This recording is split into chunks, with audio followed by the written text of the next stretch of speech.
Hey guys, welcome back. Today we're going to do a pure first impressions of the Smoke Sessions palette from Melt Cosmetics. I've had it now for 2 days and I have not even finger swatched it. I have looked inside and seen the prettiness therein, but I have resisted the urge to get my fingers into it because I wanted to do this video. So without further ado, let's just do this. Straight out of the gate, I am going to say this palette is currently sold out on the Melt Cosmetics website. They have said they're not restocking it. They said the same thing about the 27 and the Gemini palette, and yet they did. Ergo, I am doing this video nonetheless. It drives me a little bit crazy that they hype these palettes up so much and don't have sufficient stock. I don't know anything about running a cosmetics brand, clearly. I have no idea what goes into the marketing aspect of it, what goes into the storage aspect and the actual creation of the product. But, you know, having sold out the 27 and the Gemini palettes as quickly as they did, one could think that they would predict that they would also sell out of the Smoke Sessions palette and maybe stock up accordingly. I don't know, that's just me. Again, I don't know what goes on to running a business, so I could be completely off base, but I know there are a lot of frustrated people out there. I also know that there are people that have their panties in a twist about this palette because it's called the Smoke Sessions. There are little marijuana leaves all over the packaging. There are marijuana leaves imprinted, can we see it? There are marijuana leaves on the actual shadows themselves, and the shade names are named after different strands of marijuana. So overall, very pot themed. Here's my thinking on this. If you are offended by marijuana, don't buy the palette. Problem solved. To me, it's just, pot's been legalized in Canada now just for about 2 months. You can actually order it online and like surf through a menu of different strands and whatnot. We are going to be getting stores, I think, in the springtime. I think they're predicting April of 2019. Much like our liquor stores that we have, there's going to be actual pot stores where you can go in and just buy all things pot related, I guess. I don't know. So anyways, that's my long-winded way of saying I don't give two shits that it's marijuana themed. I really don't. I am about the makeup, as I have said multiple times. I like that they committed to the theme, frankly. If you're going to pick a theme, run with it. Go with it. It's all good. The colors are what drew me into this palette. So I didn't buy it just because it was titillating and different and, you know, it has the whole edgy marijuana thing, whatever. I bought it because I think I'll actually use it and I think it's beautiful. So when I first saw pictures of it online, I was a little concerned that it was going to be very close to the Gemini palette, so let's compare if we dare.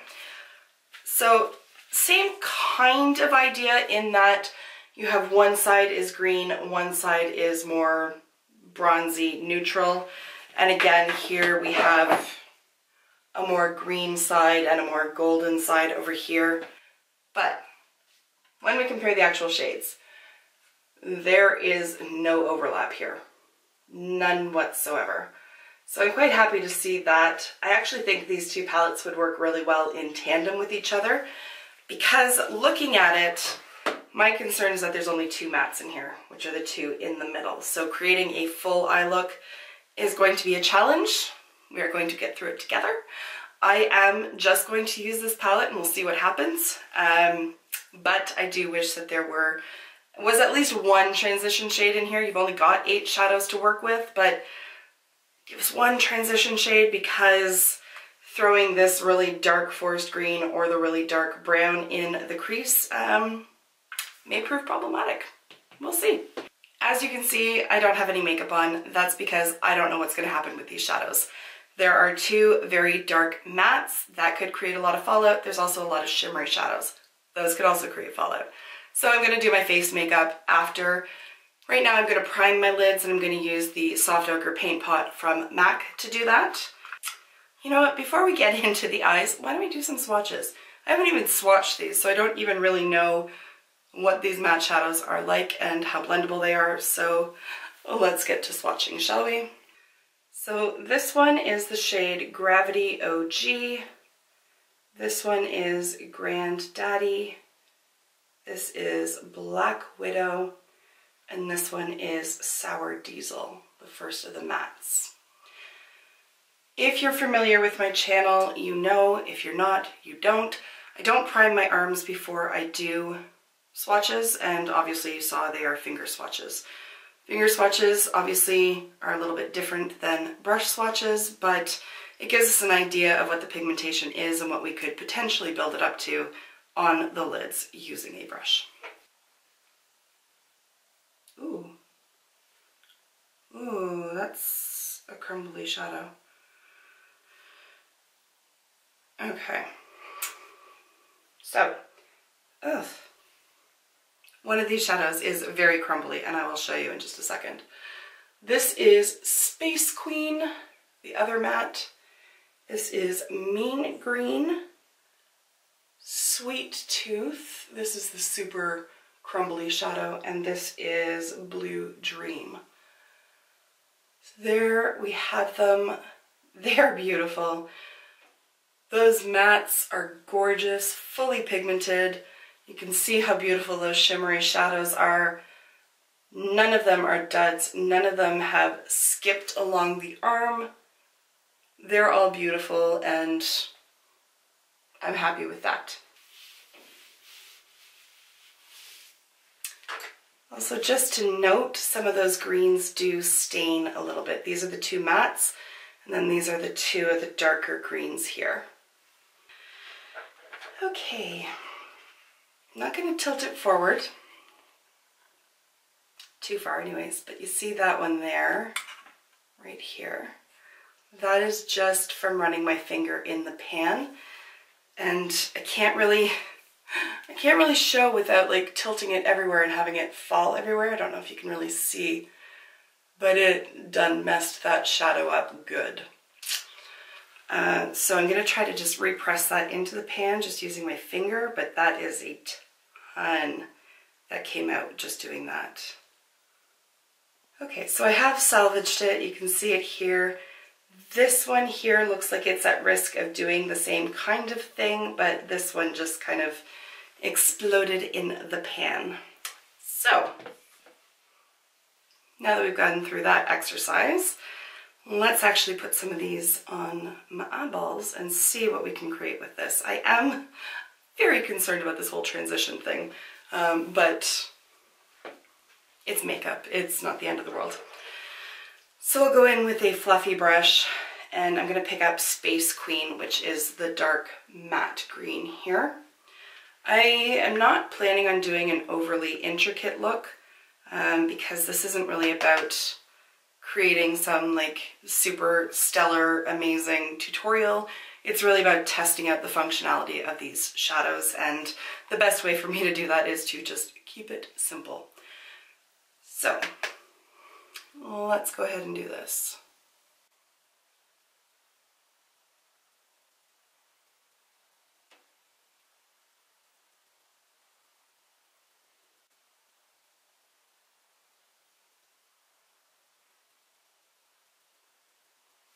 I'm going to use a clean brush just to buff out those edges. I've got glitter in my eyebrow. Jesus.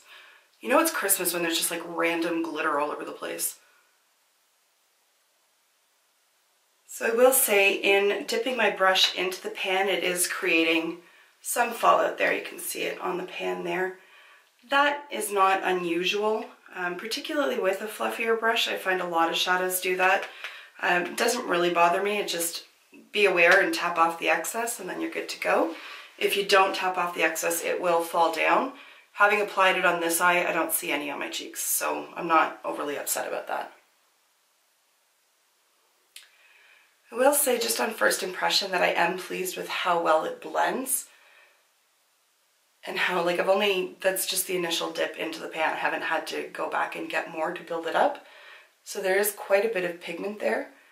So I think really with this kind of shadow, it's about building it up slowly rather than going for a super dark smoky look straight out of the gate. I think you'd have some problems if you did that and some frustrations. I have like one little spot on my eyelid that never blends properly. There's always like creases in it. I don't know what in the F that is.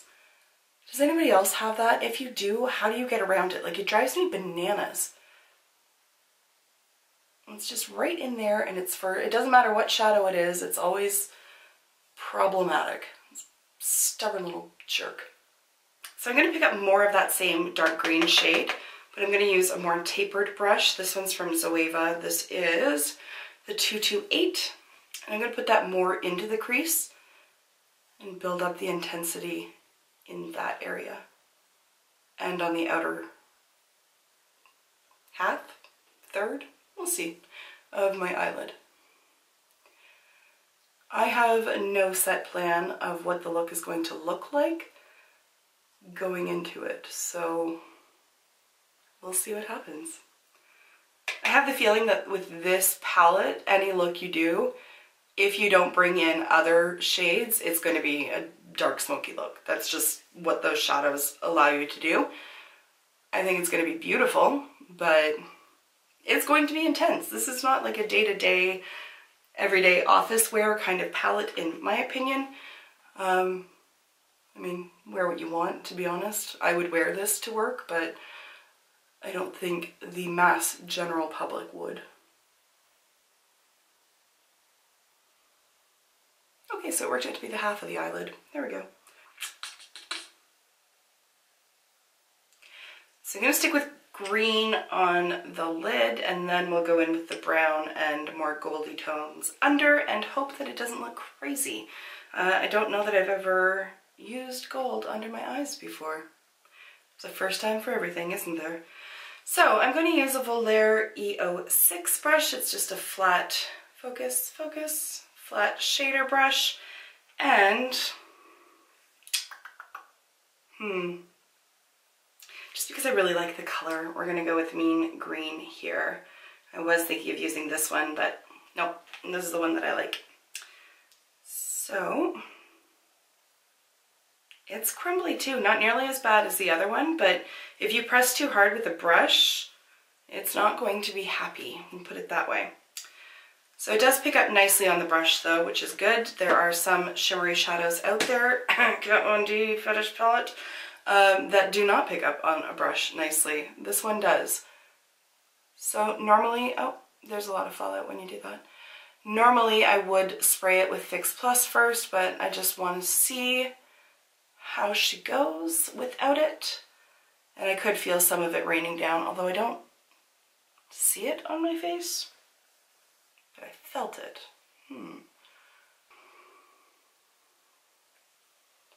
So I don't feel any fallout with this one when it has been sprayed. And the color intensity, I don't know if you can pick it up on camera, but the color intensity is definitely more so with this one, which doesn't surprise me because that's why we use setting spray with it, is to make it more foiled looking. So yeah, rather than dragging the shadow, like the brush along the shadow, I'm just kind of patting into it, because when I drag, it kind of moves along with the brush, and that's not helpful for anybody. Just going to use that Zoeva brush again and just pick up a tiny amount of the matte dark green. Just kind of pat over where the edge of that shimmery one is there, just to help blend them in with each other. The leaves have already been completely obliterated on a number of the colors already. That's okay, I don't mind that, but again, if you're somebody who really wants the palette but you're put off by the whole pot leaf emblem thing, just put your finger on it, press down a little bit, and it's gone. Doesn't help you with the outer packaging, but you can always depot it if you really want to. Depot it. I just made a pun and I didn't even mean to. I'm just that good. Alright, I'm going to use a pencil brush. I'm going to pick up Sour Diesel, which is the other matte shade here, and I'm going to draw that along the lower lash line.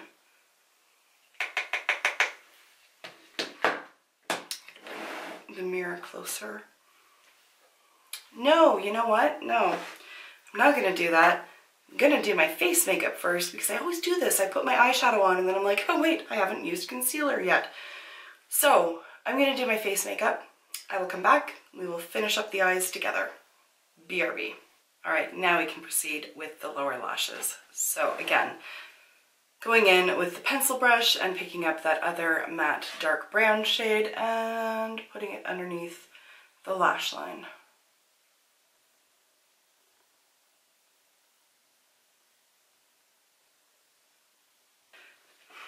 Honestly, I can't even really say it's a dark brown. It's like a really dark olive green. Like a brown olive green. To soften that up a bit, I'm gonna try to blend it out with this shade right here, which is called Black Widow. It's the deeper of the three golden colors.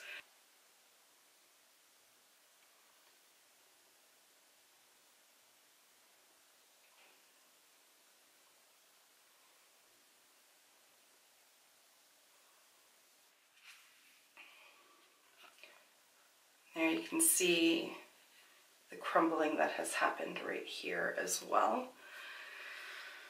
It's a little frustrating to work with, to be honest, because I'm not heavy-handed with eyeshadows. I'm really not, and this is just me kind of tapping into it with what is possibly the smallest blending brush out there, and it's just crumbling away from it. So it's a little frustrating, to be honest.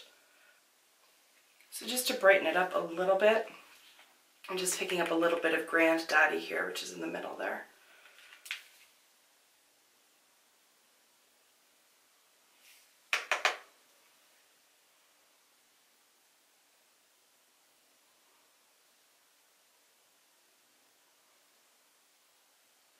Alright, to finish out the eye look, I'm going to use this shade here. This is Blue Dream.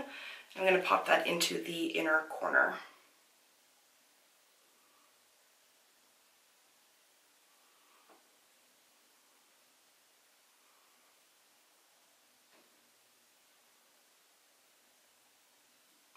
Okay, there is the eyeshadow done. I'm going to go do liner, mascara, all that jazz, and I will be back to show you the final look and give you my final thoughts on the palette. So hang tight.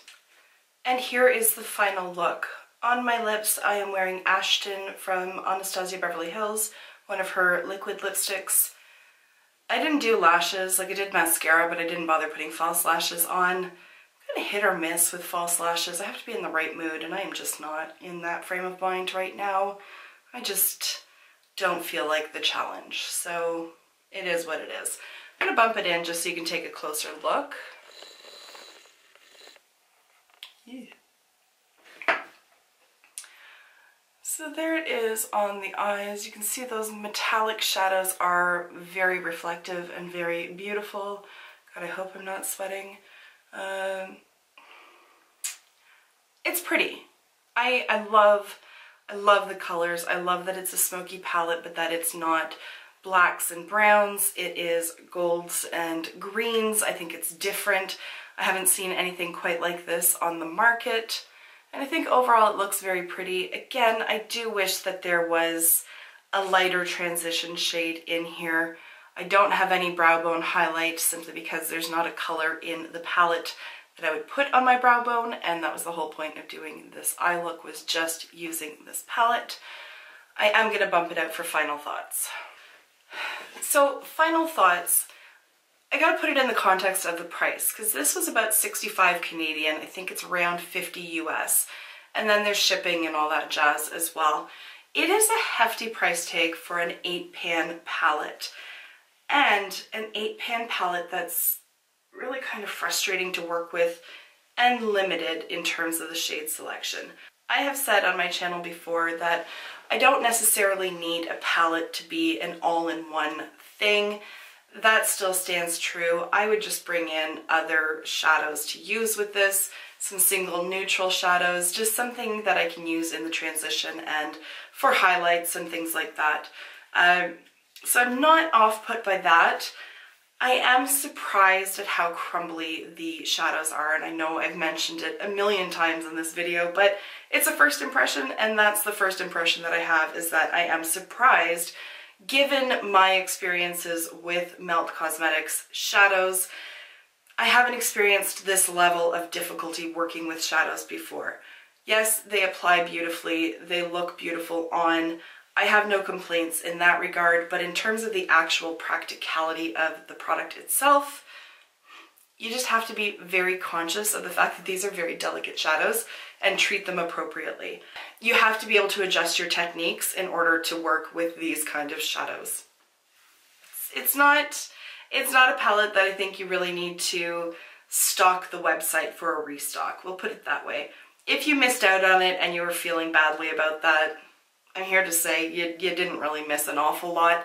If you do have it, I don't think it's a bad palette. It's not to the standard that I expect from Melt Cosmetics, and that is shocking to me because they've always been fairly consistent in the past for me from what I have. I don't have an extensive collection, but I do have Gemini, and I do have the Gunmetal stack as well, and my friend Erin has a ton of their shadows, and she has never complained about this before, so that's what I'm drawing from. So while I'm sounding quite negative, I'm not really meaning to be.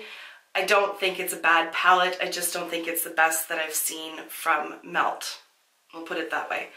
I don't know, I think it's a take it or leave it, to be honest. Sorry, Melt, I really am.